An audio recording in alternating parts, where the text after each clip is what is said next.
ফেরেশতা বলে, মাওলা, বঙ্গোপসাগরে এত পানি, তোমার এগুলোর দিকে নজর নাই? প্রশান্ত মহাসাগরে এত পানি, আটলান্টিক মহাসাগরে এত পানি, তোমার এগুলোর দিকে নজর নাই? আর ওই দিকের একটা গ্রামের ভিতরে যায় নামাজে বসে একটা মানুষ কান্না করতেছে, এক ফুটা চোখের পানি ফেলে, তো তুমি ওই দিকে তাকিয়ে আছো, ব্যাপার কি?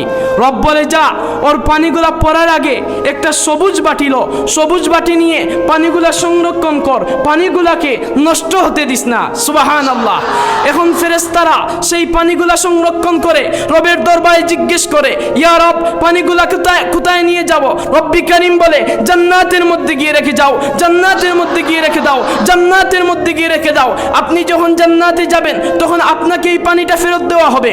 আপনি অবাক হয়ে বলবেন, আমি বন্ধুর জন্য কান্না করেছি, কারো তো মনে নেই আমি বান্ধবীর জন্য কান্না করেছি, কেউ তো আমাকে স্মরণ করে নাই, আমি অনেকের জন্যই কান্না করেছি, কেউ তো আমাকে স্মরণ করে নাই। মাওলা, মাওলা, তোমার জন্য জীবনে 1-2 বার কান্না করেছি, সেই পানিটাও তুমি সংরক্ষণ করে রেখে দিয়েছো। সুবহানাল্লাহ। এখন রব বলে, বান্দারে, তুই এটা আমার নবীর প্রেম নিয়ে আমার বয়ে কান্না করছিস, তোর চোখের পানি বিতায় যেতে দেব না রে বান্দা। তোর চোখের পানির কি পাওয়ার জানিস রে বান্দা? এই আশিকের 1 ফোঁটা চোখের পানি জাহান্নামের আগুনের মধ্যে দিলে ওই জাহান্নামের আগুন পর্যন্ত এই চোখের পানির সামনে নিভে যেতে বাধ্য হয়ে যায়।